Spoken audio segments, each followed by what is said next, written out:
Hello guys, मैं आपको बता रहा हूं लगातार 2026 बिहार बोर्ड मैट्रिक परीक्षा की तैयारी के लिए गणित से ऑब्जेक्टिव सवाल जो 2011 से 2025 तक का पूछा हुआ सवाल है। डे 78 में अभी आपको ज्यामिति से सवाल नंबर फर्स्ट है। दिए गए चित्र में ओ वृत्त का केंद्र है तथा BAC 60 डिग्री, तो कोण OBC बराबर हुआ। ऑप्शन 4 है। ए में है 120 डिग्री, बी में है 60 डिग्री, सी में है 40, डी में है 30 डिग्री। चित्र इस टाइप का है। तो यहां दिया हुआ है कि ये कोण ए 60 डिग्री है, तो इस कोण को बताना है। तो आपको नियम जानना होगा कि किसी वृत्त में केंद्र पर का कोण परिधि पर के कोण का दूना होता है, यानी दुगना होता है। मतलब ये कि ये अगर 60 है तो ये कोण कितना होगा? 120 डिग्री का। ठीक है।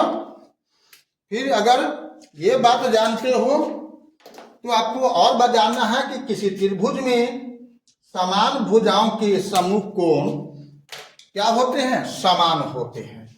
इसलिए यहाँ पर OB और OC बराबर है, तो ये दोनों कोण समान होगा। तो त्रिभुज के फिर तीसरा बात जानना है कि त्रिभुज के तीनों कोणों का जो 180 होता है, तो 120 है, ये दोनों मिलके 60 होगा, और दोनों बराबर है तो 60 का अधिया कितना होगा? 30 डिग्री। आंसर कौन हो जाएगा? डी हो जाएगा। क्वेश्चन नंबर 2 है। यदि किसी चतुर्भुज की सभी भुजाएं एक वृत्त को स्पर्श करे तो वह समांतर चतुर्भुज होगा। 20, 15 और 19 में पूछा हुआ है। आयत, वर्ग, समचतुर्भुज, समलंब चतुर्भुज। इसमें आंसर होगा समचतुर्भुज। ठीक है।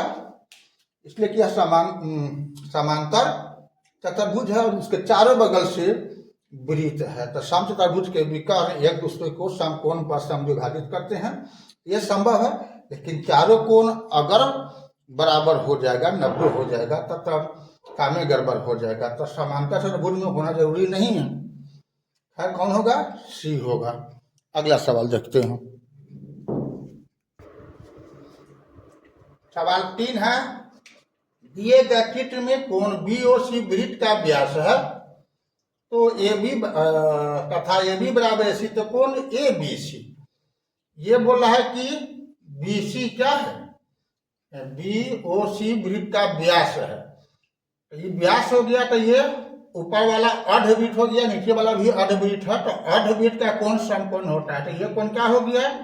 90 डिग्री हो गया। फिर बोल रहा है कि AB बराबर AC, तो ये दोनों भुजा बराबर हो गया, तो ये दोनों कोण बराबर होगा। 90 है तो ये दोनों मिलकर 90 होगा। तो ये कोण कितना हो जाएगा? 45 डिग्री। आंसर हो जाएगा सी। क्वेश्चन नंबर 4 है। ये आपको 20, 18 में पूछे हुए हैं। क्वेश्चन नंबर 4 है जो 20, 19 में पूछे हुए हैं। यदि कोई रेखा वृत्त को सिर्फ एक बिंदु पर स्पर्श करती है तो वह रेखा कहलाती है। जीवा, स्पर्श रेखा, छेदक रेखा, इनमें कोई नहीं। उत्तर होगा बी, यानी स्पर्श रेखा। पांचवा और लास्ट क्वेश्चन देखते हैं। क्वेश्चन नंबर 5 है जो बिहार मैट्रिक बोर्ड 20, 24 और 19 में पूछा हुआ है। TP तथा TQ किसी बाह्य बिंदु T से एक वृत्त जिसका केंद्र O है पर खींची गई दो स्पर्श रेखाएं इस प्रकार है कि कोण POQ बराबर 120 डिग्री, तो कोण OTP का मान किसके बराबर है? तो आप दिमाग में रखो कि ये क्या है? ये दोनों स्पर्श रेखा है और ये इस पर क्या होता है? लंब होता है। कौन? त्रिज्या जो इस स्पर्श बिंदु पर खींचेगा तो वो स्पर्श रेखा के स्पर्श बिंदु पर त्रिज्या लंब होता है। तो ये हो गया 90, ये हो जाएगा 90। इसका मतलब क्या हुआ? ये पूरा कोण मिलकर कितना होगा?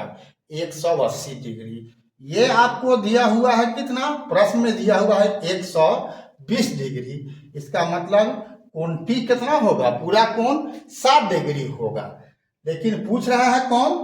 पूछ रहा है कोण OTP यानी इसका ये कोण तो ये दोनों त्रिभुज समरूप होता है। क्या होता है? सर्वांगसम भी होगा, सर्वांगसम भी होगा, समरूप भी होगा। तो जब ये समरूप होगा तो ये दोनों कोण बराबर होगा। ठीक है, तो पूरा मिलकर 60 है, तो उसका अधिया कितना हो जाएगा? 30 डिग्री होगा। आंसर हो जाएगा बी। ठीक है, अभी तक फेसबुक और इंस्टाग्राम पर विकी आर कुशवाहा प्रोफाइल को आपने फॉलो नहीं किया है तो फॉलो कर देना है, और यूट्यूब पर सब्सक्राइब नहीं किया है तो बेल दबा करके सब्सक्राइब कर देना है। फिर मिलते हैं हम अगला वीडियो में, तब तक के लिए जय हिंद, जय जगत, जय भारत।